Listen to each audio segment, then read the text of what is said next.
देवेंद्र, जिस तरह से प्रियंका गांधी बता रही है उनके हिसाब से तो काफी कुछ बदलाव हो रहा है, लेकिन क्या वाकई में जो वो कह रही है वो बदला जा रहा है इस बिल के जरिए, या फिर कुछ दूसरी और सी चीजें हैं जिसको लेकर सरकार ज्यादा मुखर है इसको लाने को लेकर? अमित, अगर इस पूरे बिल को अगर देखें तो ये समझ में आएगा कि चेंजेस इतने ज़्यादा हैं कि एक तरह से आप नया कानूनी से कह लें। वो ठीक है कि उसमें जो नेचर है वो इसी रूप में नेचर है कि पहले भी ग्रामीण लोगों के लिए रोज़गार की गारंटी वो दी जाती थी, अभी भी दी जा रही है, लेकिन बाकी जो बेसिक चेंजेस इतने ज़्यादा हैं और वो सिर्फ नाम तक सीमित नहीं है। पहली बात नाम, दूसरी चीज़ अगर आप देखें तो जो कार्य दिवस थे उसमें पहले 100 दिन, अब 125 दिन। तीसरी चीज़ कि पहले वो डिमांड बेस्ड था, अब नॉमिनेटिव हो जाएगा, यानी कि उसका एक फिक्स बजट होगा और उस फिक्स बजट के आधार पे किया जाएगा।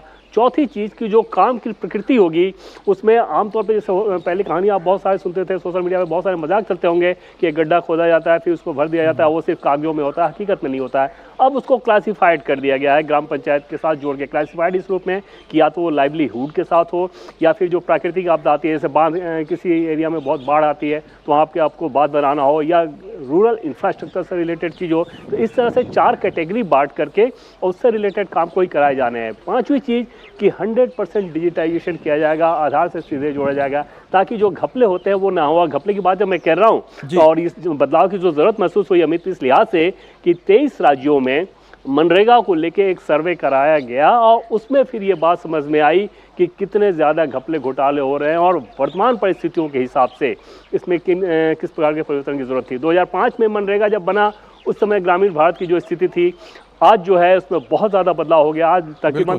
4-5% लोग हैं जो कि बीपीएल हैं ग्रामीण भारत में, उन इलाकों में, जो कि एक डाटा आया था उसके हिसाब से। तो ऐसे समय में आधुनिक समय के हिसाब से उसको परिवर्तित किया जा रहा है। जाहिर सी बात है देवेंद्र, जैसा आप बता रहे हैं, क्योंकि विजन भी सरकार का है कि 2047 तक भारत को एक विकसित देश बनाना है, तो ऐसे में ग्रामीण विकास भी बहुत अहम हो जाता है उस रास्ते पर चलने के लिए, उस अचीव करना है अगर उस टारगेट को, यानी कि 2047 में एक डेवलप्ड इंडिया को। जी राम जी, बिल को लेकर सियासत भी तेज हो गई है। कांग्रेस की रंजिता रंजन ने कहा है कि नाम बदलकर सरकार मुद्दों से ध्यान भटका रही है, सरकार को अब महात्मा गांधी के नाम से भी दिक्कत है। देखिए, नाम चेंज करना तो मुझे लगता है कि ये मुद्दे को डाइवर्ट करने के लिए है कि लोग उसमें उलझे रहें। अनफॉर्चुनेट है कि अब आपको बापू से भी, महात्मा गांधी से भी दिक्कत है। महात्मा गांधी रोजगार गारंटी योजना थी, अब आप नाम चेंज करें, लेकिन उसके बाद जो क्लॉजेस चेंज किए हैं आपने, पहले क्या था कि मनरेगा का सारा पैसा सेंट्रल गवर्नमेंट देती थी, अब आप 60-40 कर रहे हैं, जिसमें 60% सेंट्रल देगा, 40% स्टेट को देना है। जो गरीब स्टेट है वो कहाँ से पैसा लाएगी भाई? एक तो उनकी स्टेट में, अब बिहार जैसी स्टेट में खुद ही मजदूर पलायन कर रहे हैं और आप कह रहे हैं कि हमारे पास रेवेन्यू उतना नहीं है, आप कह रहे हैं कि आप 40% स्टेट से लगाइए। दूसरा, आपको मजदूरी बढ़ानी चाहिए थी, लगभग 400 रुपए करना चाहिए था, मजदूरी के बारे आपने कुछ नहीं कहा। तीसरा, आपने वेजेस बढ़ाया है, 100 को 125 दिन किया है, लेकिन 2006 में कांग्रेस ये योजना लेकर आई, अब लगभग आपको 150 दिन करने चाहिए थे। तो इस तरह के बहुत छोटे छोटे क्लॉज है जिसमें मजबूत करने के लिए और मनरेगा में व्याप्त भ्रष्टाचार को खत्म करने के लिए बात होनी चाहिए थी।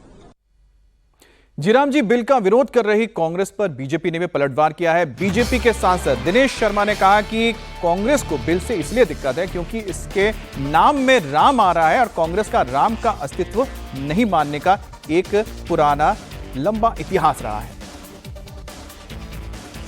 सबसे बड़ी चीज है जो कह नहीं पा रहे हैं कि ये बीबीजी राम जी, अगर अंग्रेजी में मिलाकर बोलोगे उसमें राम आ रहा है। इनकी असली धड़ा तो राम जी से है, जिनका अस्तित्व तो कांग्रेस मानती नहीं थी। ये बिल एक तरीके का रोजगार सृजन का अवसर प्रदान करता है। इसमें विपक्ष को आगे आना चाहिए क्योंकि 125 दिन का रोजगार मिल रहा है, बेरोजगारी भत्ता मिल रहा है और इसमें 60 दिन जो कृषि कार्य करेगा तो उससे वो मुक्त रहेगा, यानी किसानों को भी मजदूरी मिलेगी। तो विपक्ष को काहे का आपत्ति है? राम जी से केवल